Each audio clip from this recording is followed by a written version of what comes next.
Welcome to an invitation to sisterhood. We want you to join us on a journey as we discuss everyday issues affecting our lives.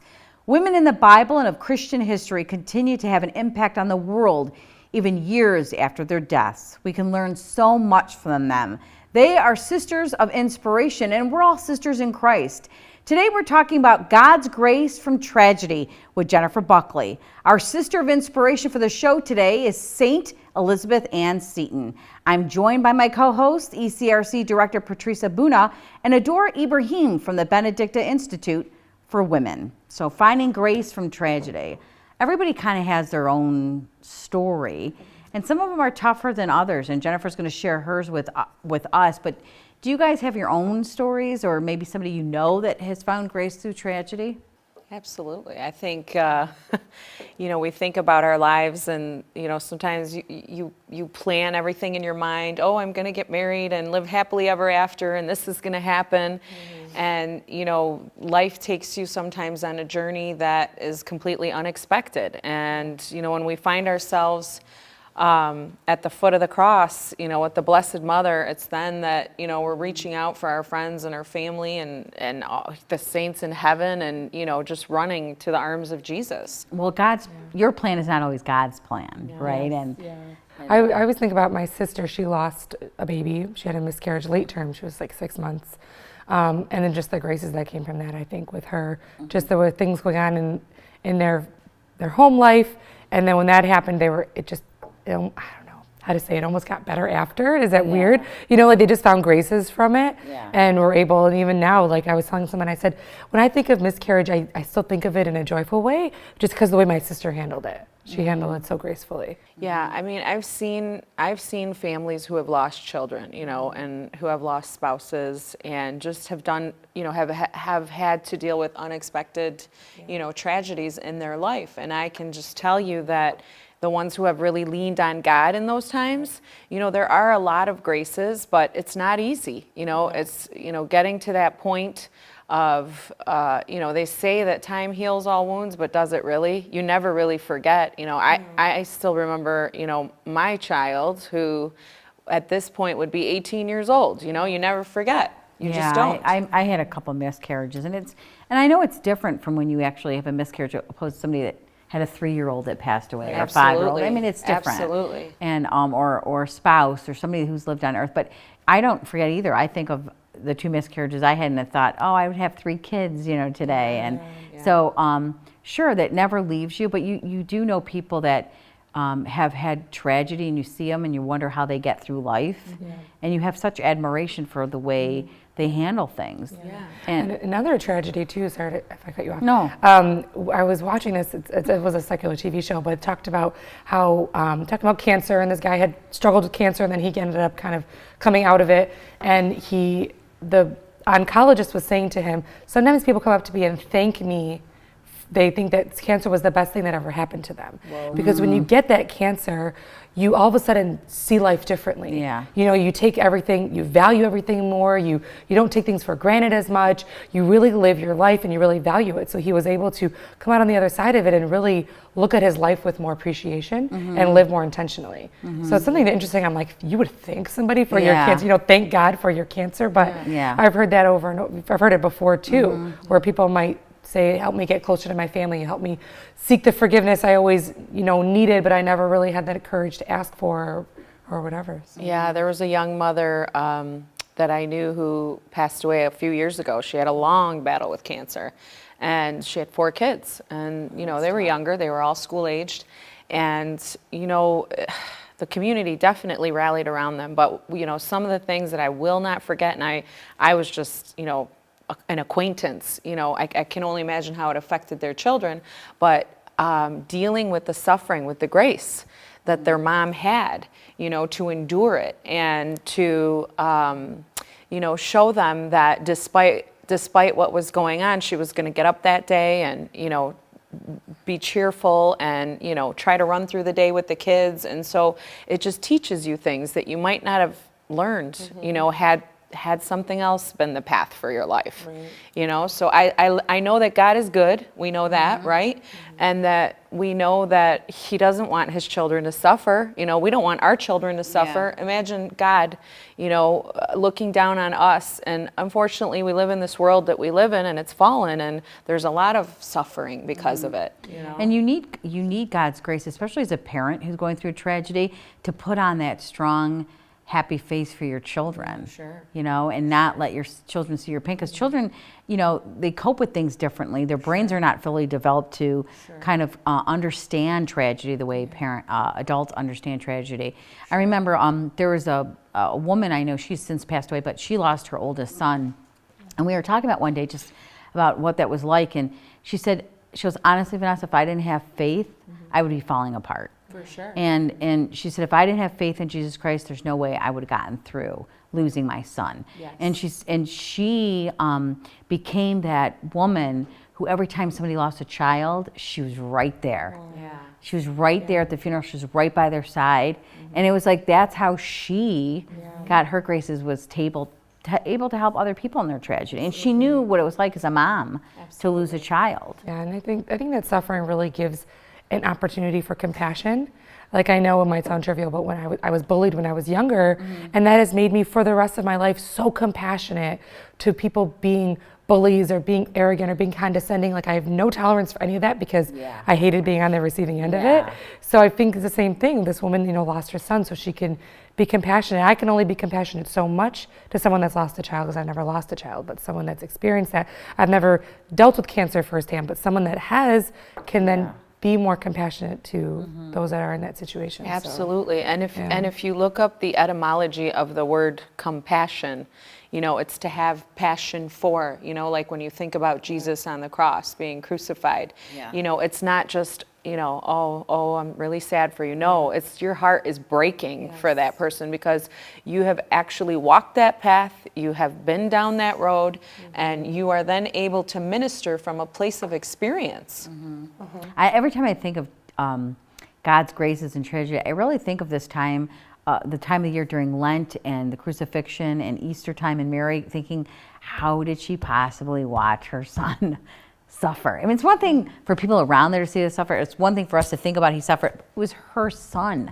It's like, every time I think of it, I'm like, how did you do that? How did you possibly do that? By the grace of God. Yeah, only by the grace of God. And then I always think about that image of Mary of the Seven Sorrows, when she has the heart with the seven swords in it. And I'm like, there's nothing worse than watching your child suffer. You know, we were talking earlier about a mutual friend that's child is suffering right now, and I said, how's the daughter doing? And she said, okay. I'm like, how's the mom doing? Because the mom suffers sometimes more than the daughter, because you just watch their pain. That's even worse, I think. You know, you always, I mean, what is our prayer? We're like, God, take us before we take our kids, and don't take us before their kids are old enough, and don't let our kids suffer. It's like, you have all these prayers, like, please, God, don't, you know? But I'll tell you, none of us are immune from it. Young, old, you know, wise, not so wise. All of us, you know, are affected in one way or another by suffering and tragedy. And you know what? I don't know how people can do it without God. I really don't. I don't either. And I really pray for those who struggle, you know, because sometimes when people do lose a spouse or a child, or something very tragic happens to them, sometimes they get angry with God, and you know, or they can't cope. Or they can't cope. I mean, and that's a normal reaction too. I'm not going to lie to you and say that, you know, when things have happened, you know, I've had a yelling match with God here or there. Who hasn't? I know. In my car, Lord, are you kidding me? Good thing there's Those Bluetooth. are usually my conversations too. I say that too. Like, I always talk to God in my car, but at least people think I'm just talking on the phone, you know? I remember when after my dad died, my cousin came to me, and he said to me, Vanessa, your dad's faith was unbelievable. He was going to visit my cousin at the store, actually my cousin's dad, and he grabbed a cart, and he's like, why is my uncle grabbing a cart? And he realized he needed the cart to walk. From the cart. He was really sick at this time. And he went up to him and he said, you know, Uncle, you know, he's like, are you okay? And he said, I'm horrible today. He was telling my cousin, he goes, I'm horrible today. He goes, I'm in so much pain. And he said, but I'm going to cry, but he said, I woke up this morning and I said, okay, God, I'll take it. I'll take the pain. If I know I'm going to meet you, bring it on. Wow. And I was like, oh my God. He goes, Vanessa, I was like, I watched him walk in, barely walking in. He goes, bring it on. I'll take it. Wow. If it means I get to meet you when it's all over. Wow. And I thought, what oh my God, witness. What a witness. So it's like, can I have an ounce of that faith? Yes. Just an ounce of that faith, you know? Trust. We got to get a tissue on this set. Hello, women? Are you kidding? we do this every time. I There's know. never tissue. It's all good. So- They're probably wiping their tears too. Yeah, but that's just, that sometimes you wonder, would I have that strength, if I suffered but that I think way? that there was a great opportunity. I had someone I knew she's faithful, but her husband isn't so faithful, and they had a scare with their daughter's health. And she said, I've never seen him pray this much. Wow. And he was in church, and they did a prayer service, and they did, by the grace of God, she was healed and she was fine. But it brought her husband to faith. And I think that sometimes that's an opportunity sometimes, too. God looks for there are opportunities, people that do get angry and Yeah. but I think more often than not, they actually brings them closer. Yeah. Brings God's them kinda to their shaking knees. you up a little Yeah, bit. but the thing that I don't want us to forget is the redemptive part of suffering. Yeah. Like your dad said, he knew on the other side of this suffering, he was going to see Jesus's face. Yeah. And the hope that we have as Christians is that. Yeah. You know what? He died and he rose again. And you know what? All glory to God. One day, God willing, we'll all see his face. Yeah. And that makes it worth it. Yeah. Every bit of it. Well, we got to continue this conversation with Jennifer. She's going to talk about her graces that she found through her suffering. So stay with us, everyone. We'll be right back here on An Invitation to Sisterhood.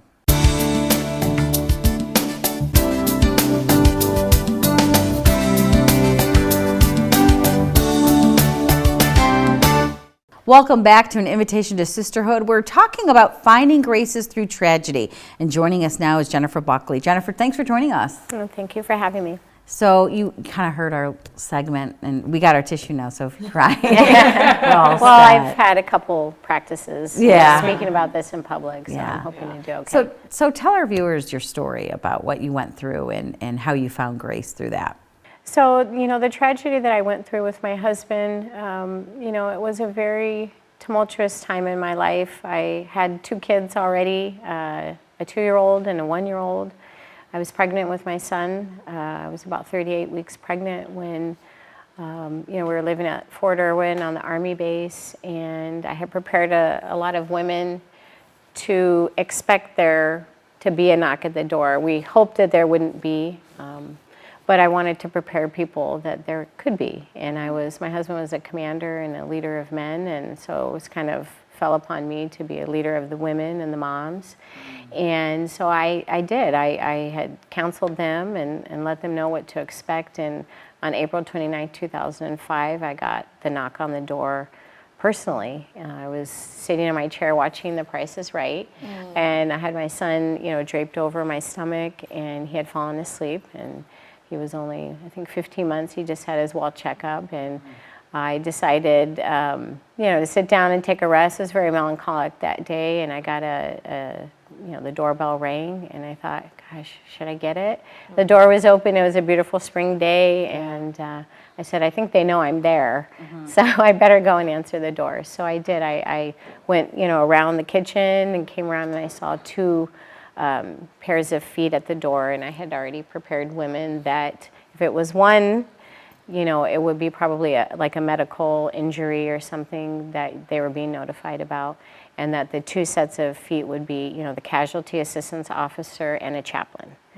And so, when I rounded the corner, it was just like a huge, knock in my chest. Of course. And these graces that you're speaking about just were sort of instantaneous. I mean, you just have absolutely no idea how you're going to react in those situations. And I remember calmly looking at the 2 of them as they gave me the thing, the spiel that you hear on TV.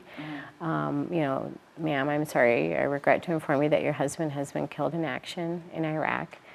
And after I sort of braced myself against the wall, I said, I need to go lay my son down. He needs to take a nap. I'll be right back. And so I did. I made this very long journey up the stairs, placed my son in the bed, and then went down to face like this instantaneous new life I was about to embrace. And so those graces were already beginning to surround me. And, you know, it was just a very surreal, out-of-body experience that, you know, God's, you know, beautiful and abundant grace was just allowing me to stand up and to listen to what they were saying, to start greeting people that were coming literally from like the neighborhood. I could see them. Like I finally sat Was down. this an Army base? Mhm, This was an Army Okay, base. so, okay. Yeah, I went, well, how amazing is that women had the bravery To just come to forward. just come to my door. I mean, I don't even know if I could have done that. Yeah. And just the words that would come out of my mouth, everything was just, you know, it was just kind of out of body. And I know God just really had a handle on everything that I was able to give to people as they, you know. Did you have a strong Christian faith prior to this, or was it developed since this? Yeah, it definitely developed since that time. However, I was, you know, a God-loving, God-fearing woman, but I hadn't really found my place in the Christian world. And my husband was a Presbyterian, and I grew up Catholic, but I was, you know, more of an Easter and Christmas Catholic. So I wouldn't say I was just right on, you know, God, thank you, you know, or, you know, God, how could you? It was just a sort of a matter of fact. Yeah. So, but I was searching, and we had, you know, gotten married in the Presbyterian church, and I did have questions, and I would ask my husband, and he would refer me to, you know, some Bible passages and stuff. And I thought I would go to the Protestant women's church group and see what that was about. And, you know, I was interested, but it was a little different, a little hokey for me. I was used to priests and incense, and this was different, you know, and so it took me a while to understand and appreciate what, you know, people praying over me. It was kind of different, you know. Yeah, absolutely. I think during that time, you know, like you said, the graces were instantaneous. And I can't imagine, here you are pregnant with your third, and, you know, you've got 2 young children, and then you immediately had to be in go mode, because by the time you had to, I'm guessing, like all the funeral arrangements, you know, I'm sure you had to go meet them, you know, where they brought him. And tell me about how you were able to just get through some of those days. Yeah, it's funny because I have a friend that said, you know, asked the same question, like, how were you not medicated, you know, at this time? Because, you know, I was 38 weeks pregnant. My husband was due to come home for the birth, and he was doing what they call his last right seat ride, which means he was training another captain, another commander to take over his position. He was going to pretty much be done in this, what they call the hot box. And so it was a very exciting time for us. I was beginning to prepare the children for Daddy's homecoming, and they went out on what do they call it, like a checkpoint where they had cars coming. There was a car coming towards them, and so this commander was also killed with him at the time in a vehicle. Oh, the commander he detonation. was training? Yeah, as well. And so, you know, I just had to switch everything, you know, from that preparation to, okay, how can I ensure that these children aren't living this negativity that's all around us and the black cloud that just seems to have landed right over our house. But I just went right into like, okay, well, you know, little Adeline was potty training, and it doesn't stop, you know, or, you know, well, truth be told, it was that very same night of the notification that the hospital called to say that, well, you know, we heard the news about your husband, you're 38 weeks pregnant, and we want to induce you because you have all these functions to now attend to, one of which was at West Point in New York, and we were stationed in California. So it was evident I was going to have to give birth in order to fly out there to bury my husband. Yeah. Can you imagine that? So that was Friday, I was notified, and then Sunday I gave birth. But yeah, it was just you realize you're going through all this and you're just wondering, am I supposed to be a certain way? Am I supposed to like shut down? Am I supposed to go to the bathroom and no one's ever supposed to see me? Or, it's like who prepares for this? Who knows? Yeah. I remember even a week or two afterwards, like going for a walk, and I felt like people were judging me. Like it's just like, is this in the handbook of widows? A handbook of widows or grieving. Now, in the Chaldean community, it's way over the top. Okay, when there's, I feel like, sure, everybody grieves in their own way, but I feel like now in probably your generation, all those stereotypical, like wearing black for a year and, you're supposed to wail a certain way or, like certain things. Don't go, like you said, don't go for a walk because everyone's judging me. Right, I went to the grocery store and I remember a few people like darted away and went to another aisle and, I could see that though. I wouldn't know what to say either. I have had several instances where people have had someone pass away and I didn't know what to say either. I remember when I was talking about my dad in the last moment when he died, which was several years ago now. I didn't cry at the funeral. I didn't. I didn't cry in front, but I cried in my own privacy. I was sad, but I remember people talking about saying, "Did you see her? She didn't even cry for her dad. Like she didn't love her dad." I was like, because I didn't cry at the funeral. People are in a state of shock. Well, I felt like, what I felt like? I have to be the hostess mode. Like I have to greet people. I have to be like that daughter that's going to be, hi and thank you for coming and all that kind of stuff. And I just thought that was my role, and I was like, it's not about me. It's, this is about my mom and my younger sisters. And like, I just felt like I was supposed to like be that. And then when I heard they were talking about me, I'm like, are you kidding? I mean, I was devastated, and But they do say that actually the harder part for the family of anyone that's lost anyone is after all of that. Yeah, Especially with Chaldeans. Things have calmed down a little bit, but well, we still do that those first 7 days, you're just in the house every day. Yeah. So like I remember when my grandmother passed away a couple years ago, we ended up hosting it at my parents' house. And it was like 2-3 days in a row. It was like people. And then you do the burial, then you do the and you're at the church, and then you have and then by that 7th day, then you do a lunch. After that, that's when it's like, oh, what just happened? Like, then it becomes real once all of the fuss kind of dies down. And that's when it's like there were months afterward, because she didn't live with us or anything, where I would just, normally be like, hey, Mom, how's it going? How's it going? Because I wanted to ask her how her mom was doing, and you almost like forget. Yeah. You have to get used to your like new normal. So how was that for you, and especially with the children, like getting used to that new normal?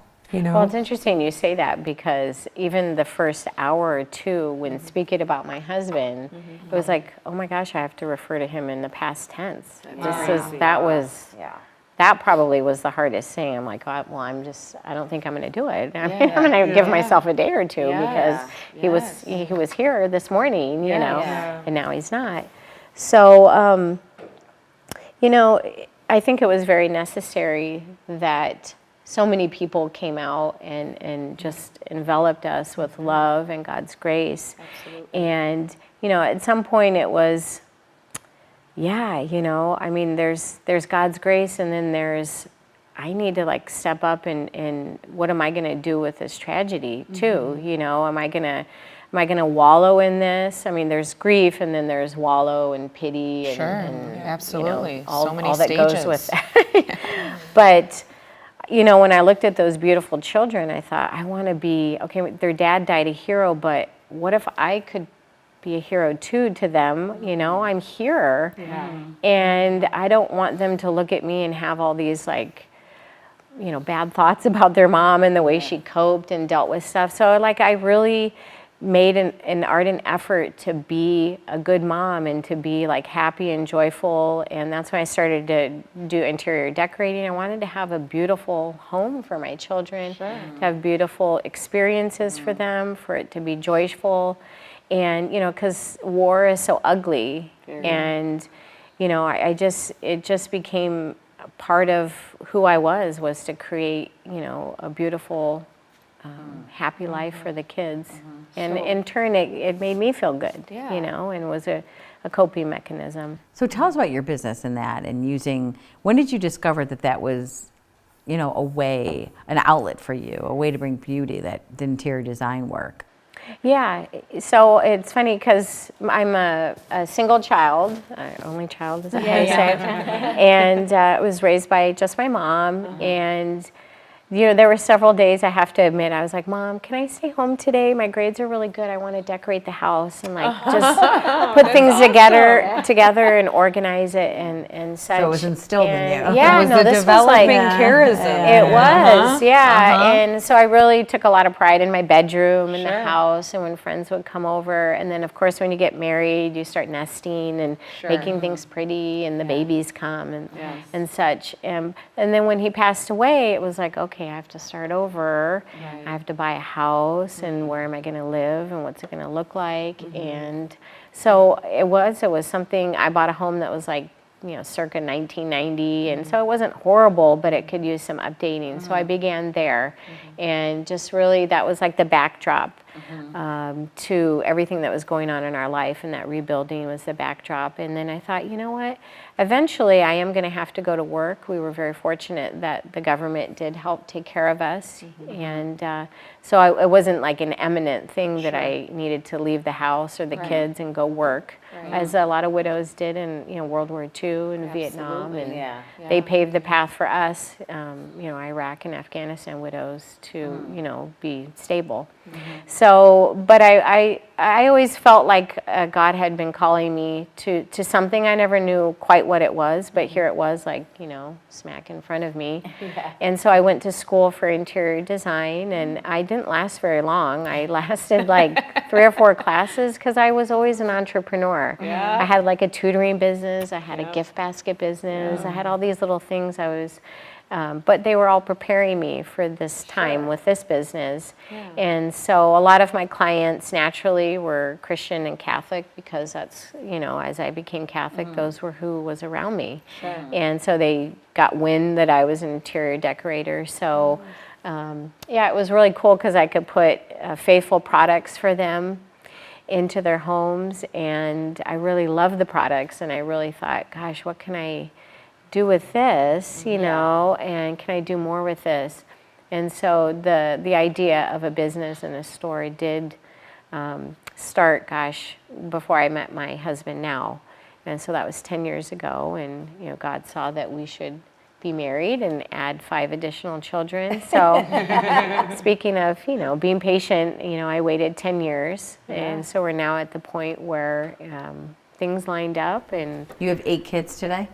I do, yeah. God And you run a bless you. business? And I run a business, Wow. So superheroes look like this in real life.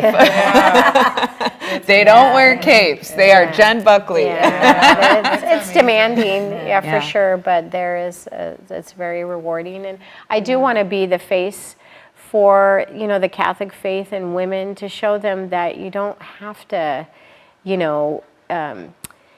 not pursue your goals and dreams with this sense that you can't have children if you want to do those things. But maybe you are a little bit more patient, or you're resourceful in how you go about doing that, so that the kids are, well taken care of. Now, I know from an entrepreneur side of things, you started in a very smart way. You started online, and then you moved to an actual physical bricks and mortar store. And I'm sure you prayed about it the whole way through. I know we had, conversations about that. So today, your store, tell us the story of, how you decided that you should go to bricks and mortar. And now I feel like, even though it's been such a short time, that you've already made a huge impact on the community. Well, gosh, I hope so. It's just in me to be around people and to have community. And I was very inspired by the Unleash the Gospel pastoral letter that came out, in which, it calls us to mission, to bring the good news of the Lord out into our communities. And I thought it was really cool, to be able to bring faithful products to women. I kind of consider myself Mission Warehouse now, and that there's so many beautiful things out there that, when we wear our faithful jewelry and our shirts and, the pillows on our couches, it all tells a story of where our heart belongs. And so you know, it served its time, you know, online and going to conferences and stuff, but I just felt the call to be bigger and to reach more people and to be in a secular community like downtown Plymouth was just right up the alley of the Unleash the Gospel mission. So do you feel like you're evangelizing the faith through your work, through your interior design? Yeah, you know, I definitely do. I would say that most of my clients are, you know, still Christian and Catholic, but, you know, when they come into the store and they buy pillows and stuff like that, I do have an opportunity to speak with them about my story and to talk with them about, you know, how they can make their home, you know, the backdrop to God's grace and living that out. And yeah, so it's definitely a part of the evangelization, the new evangelization. I try to, you know, tell people that this is not your grandma's Catholic store. I love Not that. I love that. yeah, I what's mean, the, no offense to grandma. What's No. the name of the store? Grace and Grit Design Company. Okay. Yeah, so it started with the interior design and the interior design products and all that. So that's And I think that's, Tell us about I gotta ask you, what's Go behind ahead. the name Grace and Grit? yeah.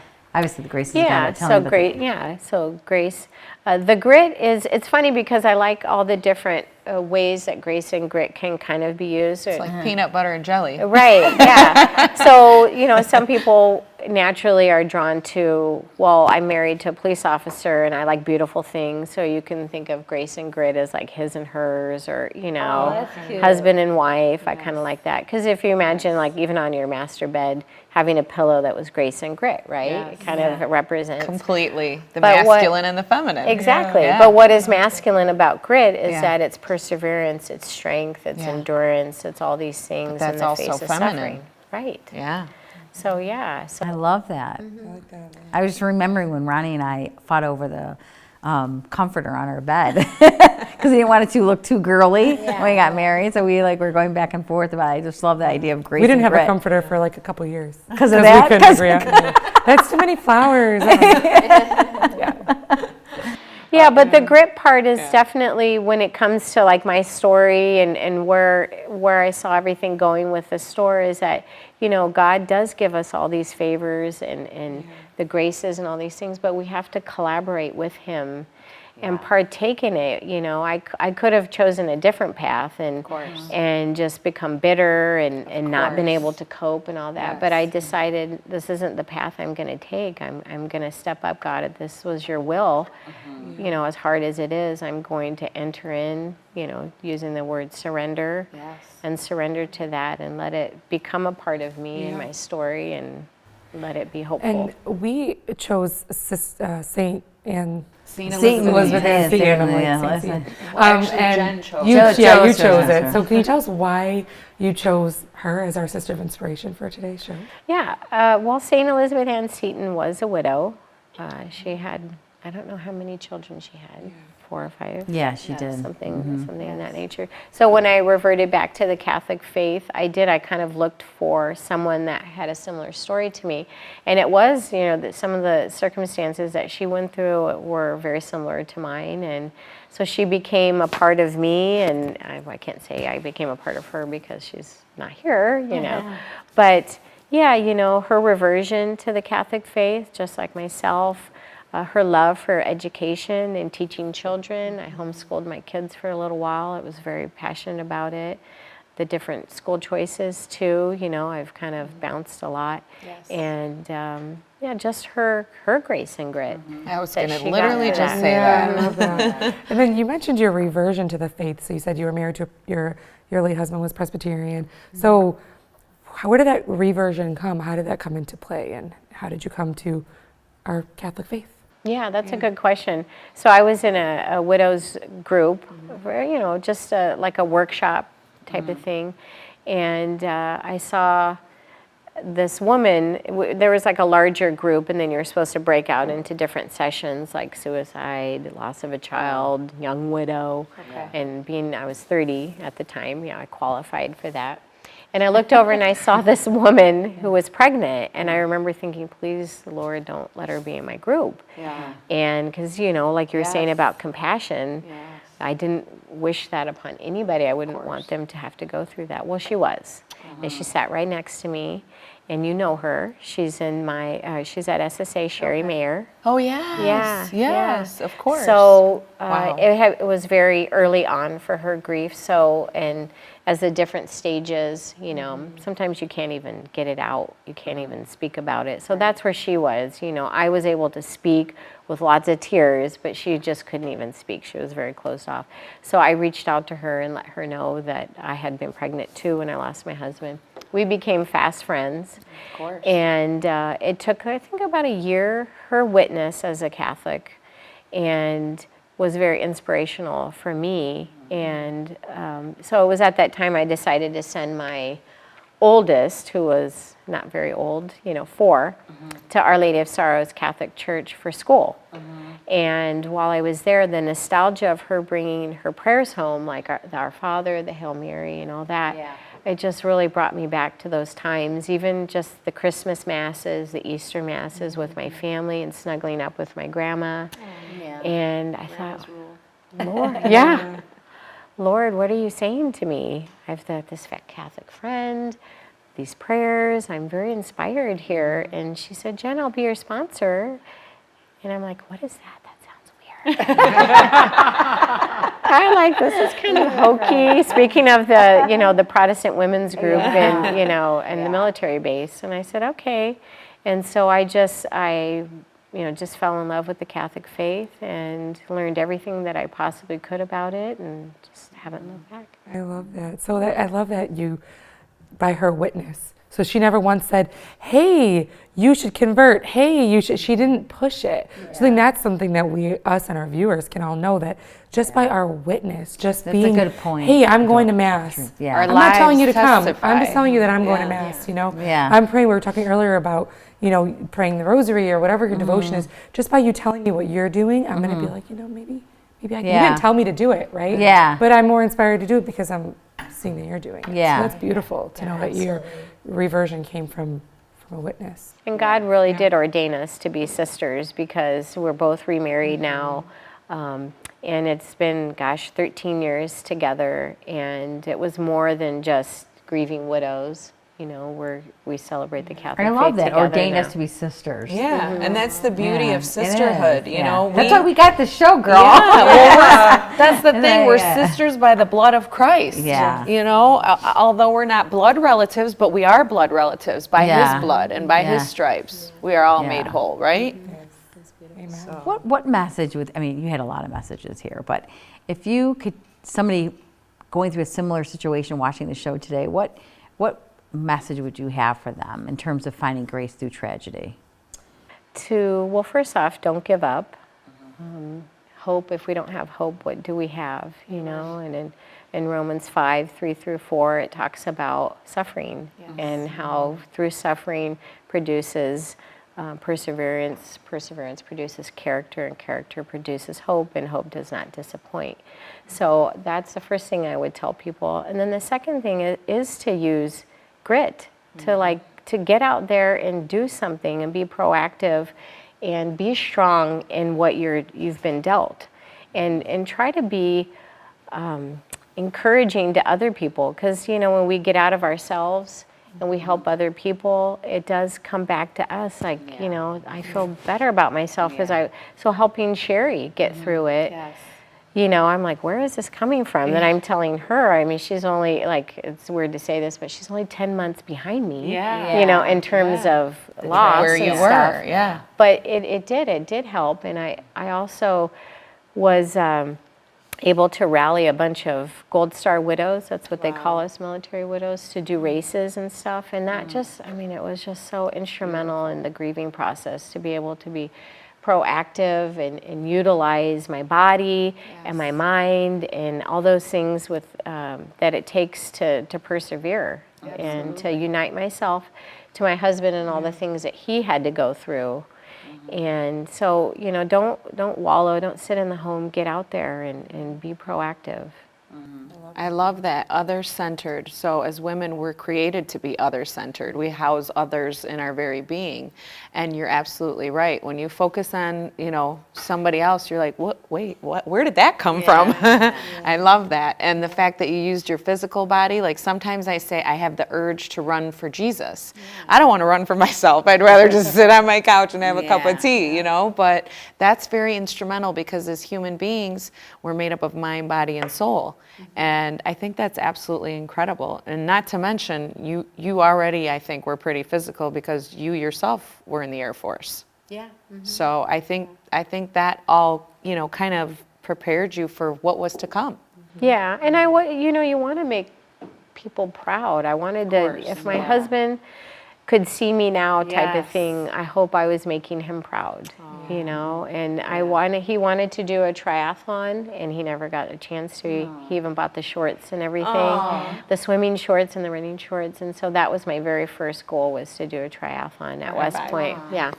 And being strong for your kids. I mean, how much were they your motivation? Oh yeah, absolutely. To be able to leave a legacy, because I was boxing up everything for my husband into chess, and I thought, it makes you think about what is my legacy going to be? Here he is, Purple Heart, all these medals, and I'm boxing it all up into this chest, and he gets to have this heroic legacy, but what am I going to leave for my kids? And it was just incumbent upon me to do more, not that just being a mother isn't enough, Right. and being loving and nurturing and all those things, but I wanted to have a little show, have a little something to show them. But you were also testament to your children and how you suffer in grace. I'm sure they're going to always remember that and how you went, even though they were really young, Of course. but how you coped and still were there for them. I hope so. That's a huge display of heroic virtue, honestly, because I kid you not, sometimes I see people and they go the opposite direction. And thank God that, you had the wherewithal to realize, okay, I got to do this for my children. I'm doing this for my husband. Ultimately, I'm doing this for you, Lord, because at the end of all of our lives, what is our legacy? I love that. Are we going to leave the legacy of Jesus behind? Heroic leadership and virtue, servant leadership, and I think you exemplify all of those things, really.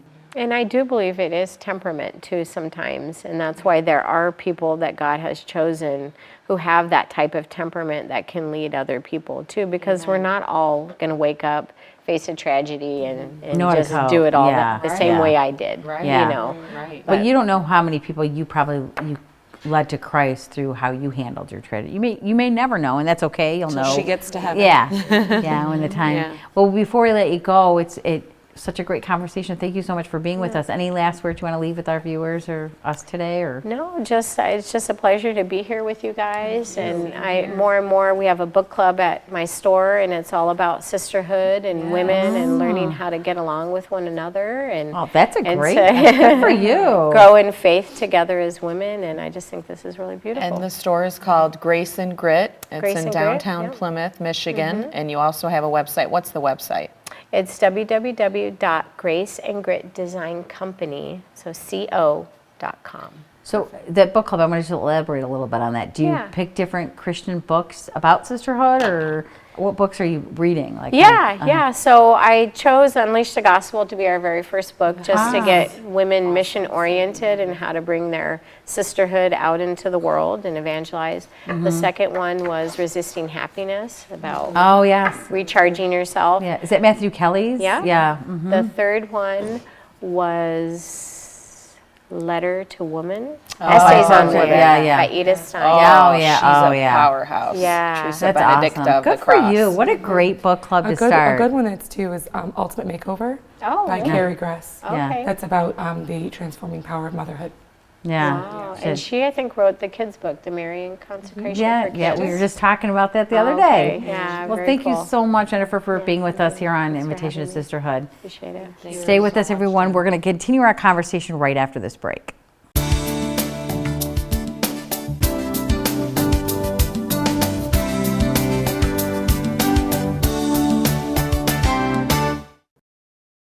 Welcome back to an Invitation to Sisterhood. We've been talking about finding graces through tragedy, and What a great show, and what great messages that Jennifer has for all of us. In terms of, I mean, just to see that strength, because I know I have really close relatives that are widows, and to hear the way she handled it, I mean, that takes a lot of grace. Absolutely. I mean, she said it was instantaneously, when from the time that the, knock came at the door, but, I don't know that everybody could, react that way. Yeah. And I love what she said about, just, mustering up the grit to be able to go through that. Yeah. I mean, what a testimony to who she is as a person and the legacy that she's leaving behind for her children. Yeah. And I know that her husband is proud of her, her husband in heaven and her husband here on earth. But I think it's important too, and she sort of alluded to this at the end, that everybody handles it in a different way. Yes. So I think that if there's a widow out there that maybe didn't handle it that way, if there's something wrong with the way you handled it, if you do mourn, like I said, my aunt that's a widow, it took her years to kind of come out of that cloud of the fog of loss. And so I think that's okay too, to know that mourning is good and healthy. Yeah, and it doesn't look a certain way, right? Because we're all different. God created us all different. Yeah. I love when you were talking to her about her reversion, and she said her friend was a witness. I think that's really powerful. Yeah. Because you don't want to.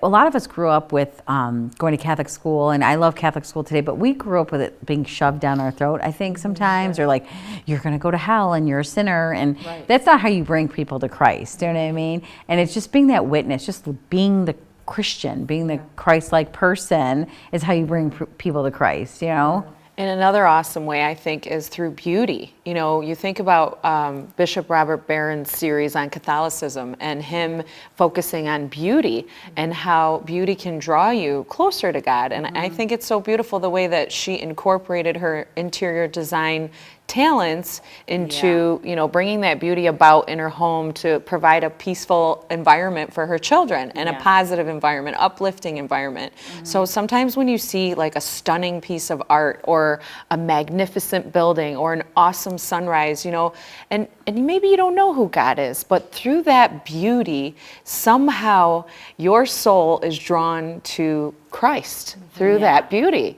So I love the way that she incorporated, her interior design charisms and skills into what it is today, her shop, Grace and Grit. And then she's evangelizing through that. Absolutely. Taking her charism into a profession. Yeah, that's I think exactly what Unleash the Gospel is, not only, bringing it out to those who might not know who Christ is, but also wherever you are in your state of life, whatever your vocation is, whatever job you have, it doesn't look the same for everybody. No. And as laity, we're the ones out on the front line, so to speak, in the places where the priests may not be. So our role is just as important. It is, and I loved her book club. Yes. I know this is like, I'm just like, so when can we do it? Because obviously I think that's something that anybody watching could just start with a couple of girlfriends. Especially it's the sisterhood one. It's the whole point of the show is to invite people to a sisterhood, and I think that even through that you're evangelizing, through that you're unleashing the gospel, and you're converting, because we're challenging each other to be better, challenging each other to grow in Christ, to grow in faith. And what better way to do that than to read a book, talk about it. And you might talk about, I've done a book club, you talk about the book for 10 minutes and then you talk about everything else for the rest of the time. But everything else sometimes is what you needed to hear, what you needed to know, what you needed to be reminded of. Yes, the community, the love, as women, like we said in the previous part of the show, we're other-centered, okay? We're going to get together. Sure, we're going to talk about the book, but guess what? We're going to talk about our lives too. Yes. And what's going on in your life and yours, and how can I help you, and how can you help me? And then guess what? Then you have an army of women who are banded together in a sisterhood that comes through Jesus Christ. Yeah. So. And she talked about how she was an only child, but she found a sister in her friend. Like she knew that was brought to her by Christ. I love that, absolutely. Because you might have you might have a blood sister or not, but there's sisters in this world that God brings to you. Absolutely. Yeah, I have a best friend too, and we're definitely sisters from another Mister, whatever. Yeah. But sometimes you just kind of bond with people. Like Dora said, you're just sisters from Christ. You know what I mean? Yes. Through the blood of Christ. So, you come from a family of 3, I come from 4, you come from 7, but really when you think about it, we have a gazillion sisters and brothers, and I do feel like that. And sometimes when I'm out and about and just striking up a conversation with, whoever the Holy Spirit brings to us that day, my kids will look at me like, oh gosh, here she goes again. Mom, this is a stranger. I'm like, it's not a stranger. This is my brother in Christ, okay? I want to talk with him. You don't talk to him, but I will. Yes, exactly. Do as I say, not as I do. Yeah, exactly. But your kids might actually be inspired by that in the future. Who knows who they're there's gonna- glimmers of hope. I'll tell you, now that my oldest is going to be 20 next week, he'll say things to me that sometimes just stop me dead in my tracks. And I say, well, thank you, Jesus. He listened, or he saw something, along the way. Because you do learn from witness. Absolutely. I grew up with, watching my dad reading the Bible and reading scripture, and he was every day went to morning mass. Yes. He never talked about the faith like, oh, you should be doing this and you should be doing that. He just did it. And honestly, it does impact you as a child. Those are the things you remember about your parents. Yeah, and even Jennifer shared that too. Yeah. That she had the initial inklings to come back to the church was nostalgia. It was Yeah. the feeling of praying with her grandma, the feeling, the smell of incense, the prayers, it was the nostalgia took her back, and then she came to that reversion of faith. Because somewhere along the lines, the seed was planted. Yeah, absolutely. And that's what we're called to do as Christians and as parents. And Right, I think that really what I took away the most from this, I honestly, obviously her grace and grit, but really being a witness to others by the way you're living your life. Because she really was a witness on mourning the way she mourned. Yeah. Absolutely.